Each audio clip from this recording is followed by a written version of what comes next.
अस्सलाम वालेकुम। उम्मीद करती हूँ कि आप सब खैरियत से होंगे। मैं भी बिल्कुल ठीक हूँ।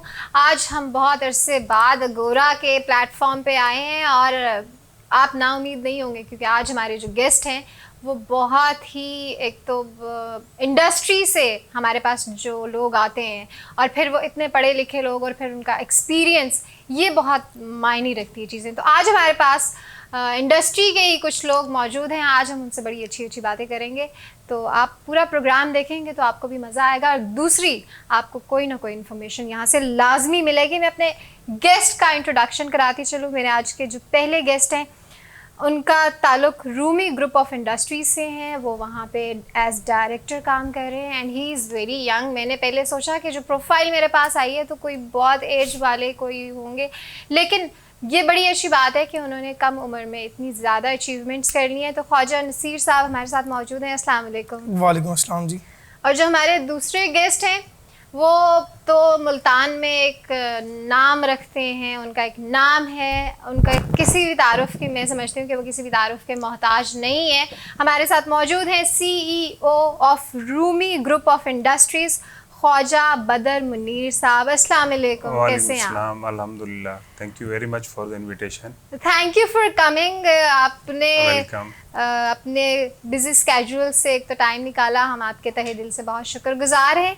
तो हम चलेंगे अपने सवाल जवाब की तरफ और आज हम ऐसे सवाल आपसे करेंगे जो आप लोग भी जानना चाहते हैं। तो हमारा पहला क्वेश्चन ये है मेरा आपसे कि टेक्सटाइल सेक्टर में पाकिस्तान में टेक्सटाइल सेक्टर का क्या रोल है? बेसिकली टेक्सटाइल सेक्टर जो है it is considered as a backbone of Pakistan. So इसका सबसे जो बेसिक है इकोनॉमी में, पाकिस्तान की जो इकोनॉमी है उसमें टेक्सटाइल जो है it plays an important role. And why is that? वो इसलिए कि देखें पाकिस्तान में अगर आप देखें कॉटन की, अगर आप इसकी हिस्ट्री देखें तो it was one of the leading manufacturer producer of cotton and exported to other countries.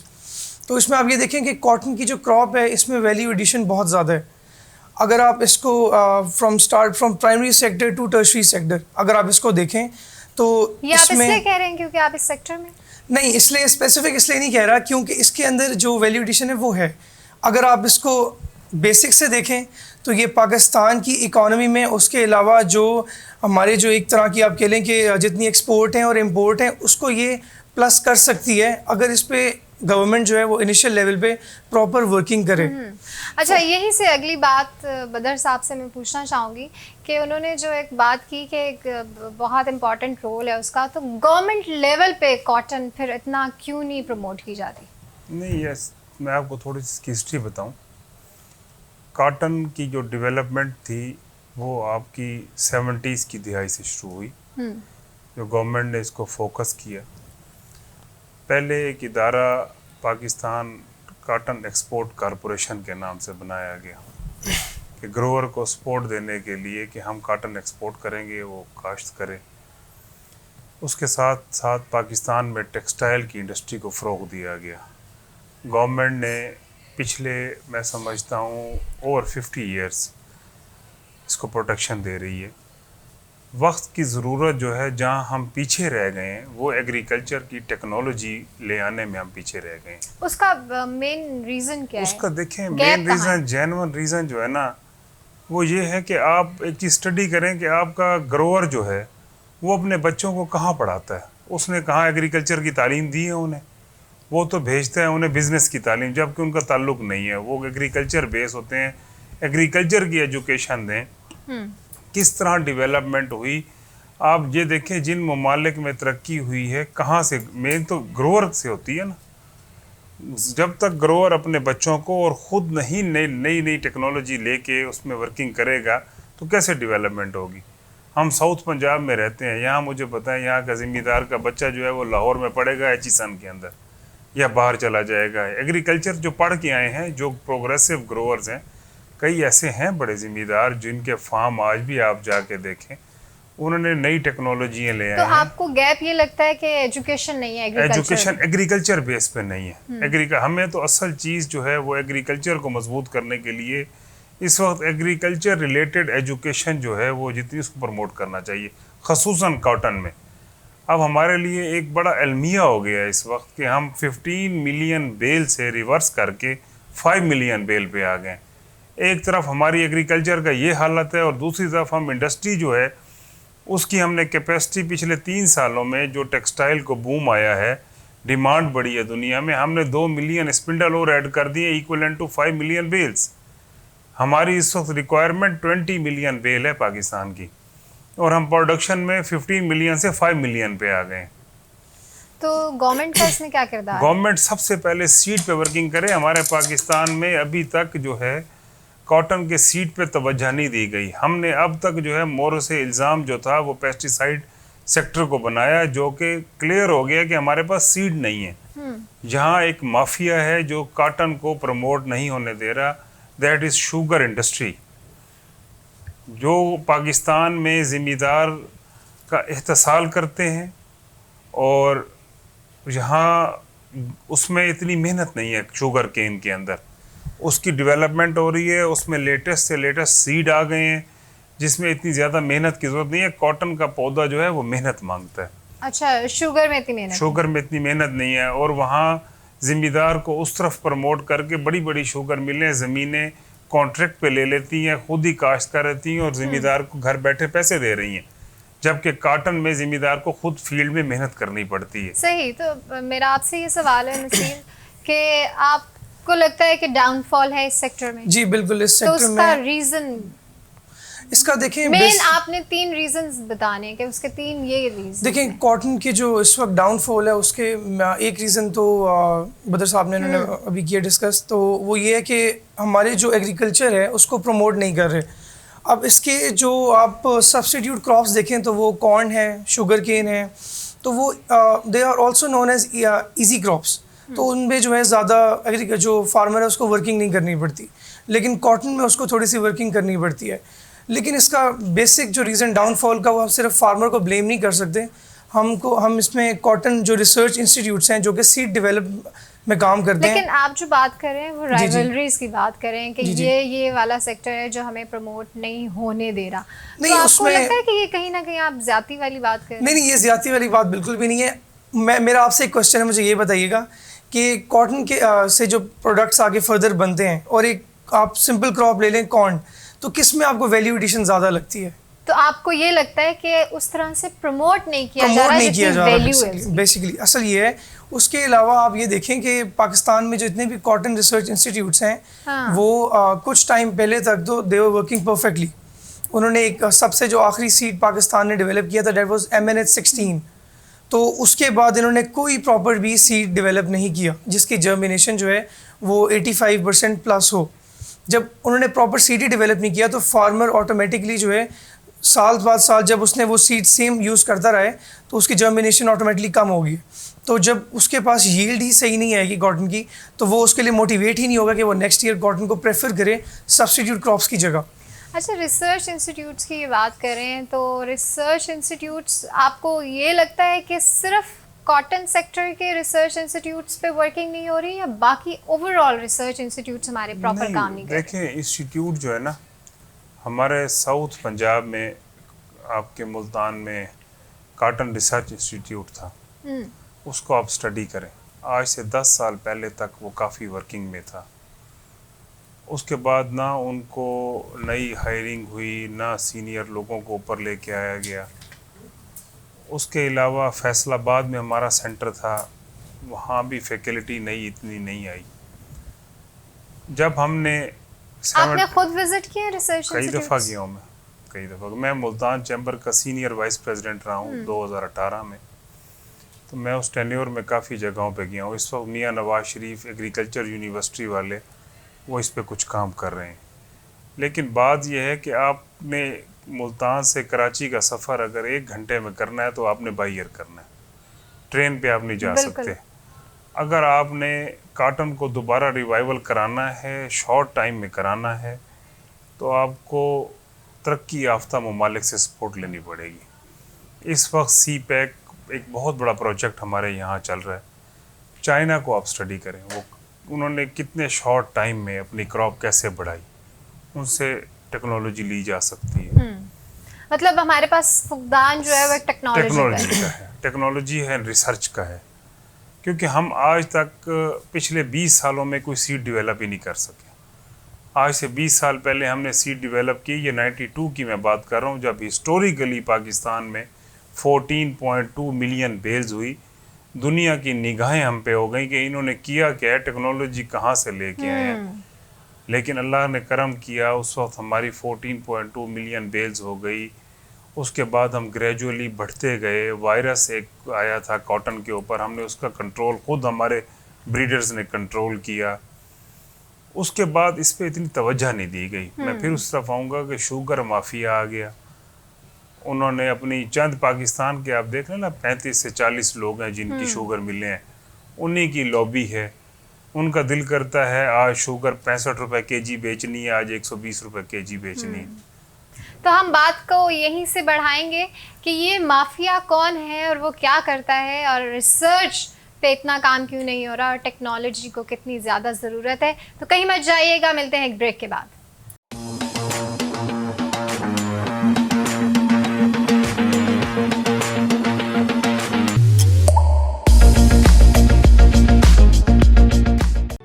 Institute of Southern Punjab Multan, the largest and pioneer degree awarding institute in South Punjab region.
गोरा ख्याल अपना अपना। और आज हम बात कर रहे हैं कॉटन सेक्टर की, और कौन सा माफिया है, शुगर माफिया, जो कॉटन सेक्टर को आगे बढ़ने नहीं दे रहा। तो हम चलेंगे बदर साहब की तरफ दोबारा।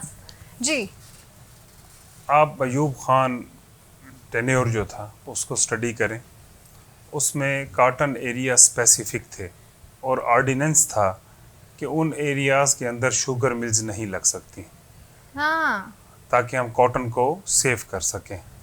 आज आप वही एरियाज़ में देखें, कॉटन रहीम यार खान मेन बेल्ट, कोटा दो सिनावा मेन बेल्ट, उसके अलावा भावलपुर बेल्ट पूरी आप देख लें, उसमें शुगर मिलें लग गई। आर्डिनेंस को उठा के साइड पे फेंका गया। और आज भी जतोई की एक मिल है, वहाँ हाई कोर्ट सुप्रीम कोर्ट कह चुकी है कि इसको ऑपरेशनल ना किया जाए और कॉटन सेव की जाए, वो आज भी मौजूद है। हमारे मुल्क में जब तक ये शुगर माफिया जो है इसको नहीं रोका जाएगा, कॉटन आपकी नहीं बढ़ सकेगी। मतलब कि इन शॉर्ट ये जो आम इंसान है उसको तो खैर ये बात पता ही नहीं थी। और ऑर्डिनेंस वाली बात जो आपने बताई कि एक ऑर्डिनेंस पास हुआ और उसमें ये था कि जहाँ पे कॉटन फैक्ट्री होगी या जहाँ कॉटन काश्त होगी वहाँ शुगर मिल नहीं लग सकती। अच्छा, तो वहाँ पे उसका क्या नुकसान होता है? उसका नुकसान यही हो गया कि शुगर मिलें लगी, इजी क्रॉप की तरफ ग्रोअर आ गया और उसमें कॉटन की हमारी कॉटन की एरिया ख़त्म होता गया। वो कॉटन फैक्ट्री है, जो कॉटन का बेल्ट बनाया गया था वो सारा डिस्कार्ड हो गया। आज वहाँ शुगर काश्त हो रही है। अगर आज हम दुनिया में से कॉटन इंपोर्ट कर लें, एक गवर्नमेंट अपना बिल बनाए कि हमारी कॉटन की इंपोर्ट पे फॉरेन एक्सचेंज ज़्यादा जा रहा है या शुगर की इंपोर्ट पे ज़्यादा जा रहा है, तो ये खुद ही दिन को नज़र आ जाएगा कि कॉटन हमारे लिए कितना ज़रूरी है। क्योंकि यहाँ एक पूरा माफिया प्रवेल करता है इसमें, जो आम आदमी की ज़रूरत की चीज़ जब चाहें जिस रेट पे बेचना चाहें बेच सकते हैं, तो वो कॉटन क्यों काश्त होने देंगे। अच्छा, यहीं से बात शुरू करते हैं कि शुगर माफिया ही क्या रीज़न है, या फिर इसकी प्रोडक्शन जो ये जो कॉटन इंडस्ट्री है वो खुद भी नहीं प्रॉपर कर रही। नहीं, देखें, कॉटन इंडस्ट्री जो है वो इटसेल्फ जो है वो इसके रिवाइवल के ऊपर काम कर रही है। पाकिस्तान कॉटन जिनिंग एसोसिएशन जो है वो इटसेल्फ चाहती है कि हम ग्रोअर को इस चीज़ का एहसास दिलाएं कि कॉटन जो है it's a better crop than substitutes. और इसलिए हम ये नहीं कह रहे कि क्योंकि हम कॉटन से रिलेटेड काम करते हैं, हम इसलिए कह रहे हैं क्योंकि पाकिस्तान को भी इस वक्त डेवलपिंग के लिए अगर जैसे फ़ॉरेन अगर आप इसमें देखा जाए तो जो अब हमारा फ़ॉरेन ट्रेड है बेसिकली, उसको प्लस करने के लिए हमें ऐसी क्रॉप्स चाहिए होंगी जिसमें वैल्यू एडिशन ज़्यादा हो। अब फॉर एग्जांपल अगर आप कॉटन को देखें उसके बेसिक लेवल से लेके एंड टू द टॉप, उसके अंदर जो वैल्यू एडिशन है it's more than 500%, more than 500%। बाकी क्रॉप्स जो हैं दे आर अंडर 50%। मतलब इकोनॉमी अगर स्ट्रांग हो सकती है तो आपको लगता है कि उसमें कॉटन सेक्टर का yes, it plays an important role. उसकी रीज़न ही बेसिक ये है कि उसमें वैल्यू एडिशन बहुत ज़्यादा है। और अगर हम साथ साथ ये देखें कि पाकिस्तान की जो कॉटन इंडस्ट्री है उसको इम्प्रूव करने के लिए साथ साथ बाकी और भी काफ़ी इंडस्ट्रीज़ हैं जो कि ऑटोमेटिकली इम्प्रूव हो जाएंगी।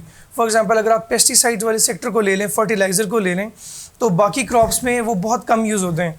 कॉटन एक वाहिद क्रॉप है जिसमें ये बाकी चीज़ें भी ज़्यादा यूज़ होती हैं।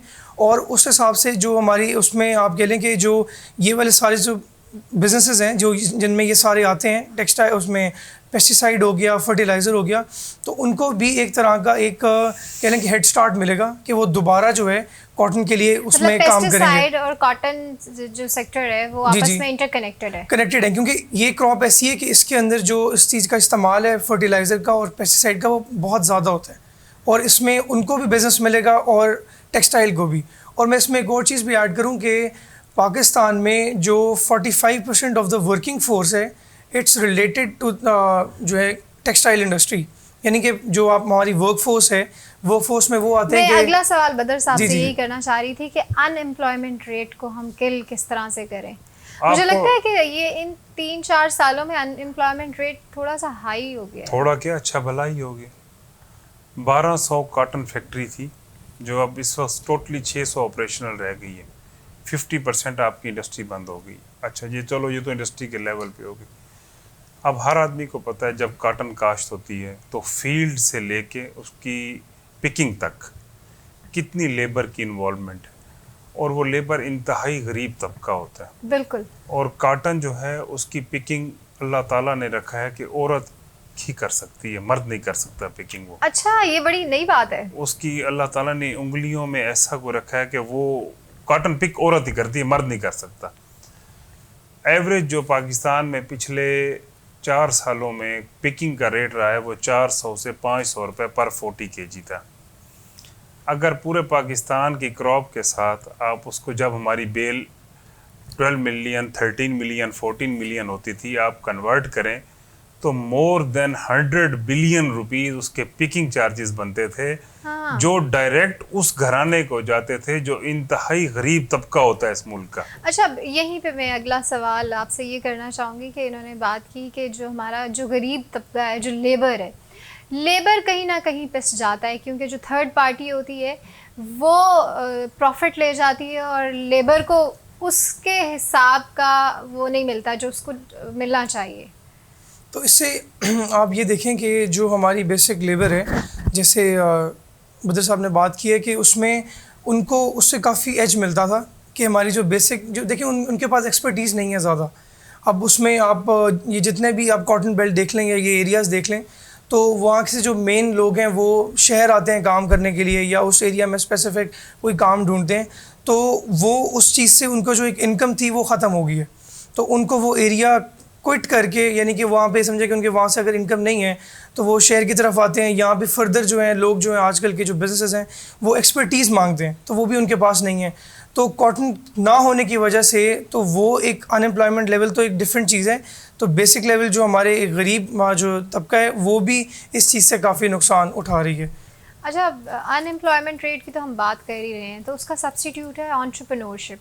एंटरप्रेन्योरशिप में अगर जो न्यू कमर्स आना चाहते हैं, या आपने भी जब स्टार्ट किया तो आपको क्या क्या प्रॉब्लम्स फेस करने पड़े? देखिए, हर बिजनेस जो है वो मेहनत मांगता है। फ्रॉम द डे फर्स्ट आप कहें कि मैं एकदम जो है वो 0 से 100 पे एकदम नहीं पहुंच सकते। डेडिकेशन, ईमानदारी और खलूस नीयत के साथ मेहनत और पेशेंस और हर ये कारोबार के बेसिक रूल्स हैं।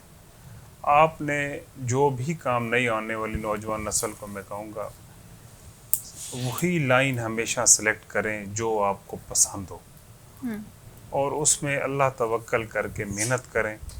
अल्लाह ताला ज़रूर कामयाबी देता है। पूरी ईमानदारी, दयानतदारी के साथ, सब्र के साथ मेहनत करें, और बिल्कुल अपने काम के साथ आप खुद मुखलिस हों। अगर आप अपने काम के साथ मुखलिस नहीं होंगे आप तरक्की नहीं कर सकेंगे। तो आपको क्या लगता है कि जब आपने स्टार्ट किया जी, तो तब आप इतने यकीन से कह सकते थे कि ये इतना आगे तक बिजनेस चला जाएगा, ग्रो कर जाएगा? ये अल्लाह की तरफ से होता है। आपने सिर्फ मेहनत करनी होती है। बुजुर्गान दीन भी हमारे कह चुके हैं कि माली दा कम पानी लावण, भर भर मशकां लावे, मालिक दा कम फल फुल लावण, लावे या ना लावे। कमाल। बाकी अपनी खुलूस नीयत दिल के साथ मेहनत करें। कोई लाइन अगर आपकी आमदनी का ज़रिया आपका जिसमें आपका इंटरेस्ट था, जो आपका शौक़ था, तो इंशाअल्लाह ताला आप तरक्की कर जाएंगे। अपनी पसंद के लाइन सेलेक्ट करें और पूरी दिल जान के साथ मेहनत करें। प्रॉब्लम्स आती हैं, ये कभी नहीं हो सकता कि आप मनो सलवा जिनको अल्लाह ताला ने दिया वो भी उन्होंने कहा कि अल्लाह ताला हम रोज़ एक ही चीज़ खा रहे हैं। तो जिन्होंने मेहनत करके की खाई उनको अल्लाह ताला का शुक्र अदा किया, उन्होंने अल्लाह ने उन्हें और ज़्यादा दिया। अल्लाह नवाजता भी है, मेहनत करें। अच्छा, आपसे मेरा आखिरी सवाल ये है कि कोविड के टाइम पे बहुत सारे बिजनेसेस डिस्टर्ब हुए, तो आपका कहाँ पे डिस्टर्ब हुआ? और अब ऑनलाइन पे जो बहुत सारी चीज़ें आ गई जो कि पहले शायद 5 साल बाद या 10 साल बाद जो चीज़ें ऑनलाइन पे आनी चाहिए थी, वो हर चीज़, चाहे वो एजुकेशन सेक्टर है, चाहे वो बिज़नेस है, चाहे वो एंटरप्रेन्योरशिप है, कुछ भी है, तो उसका फ्यूचर आप क्या देखते हैं?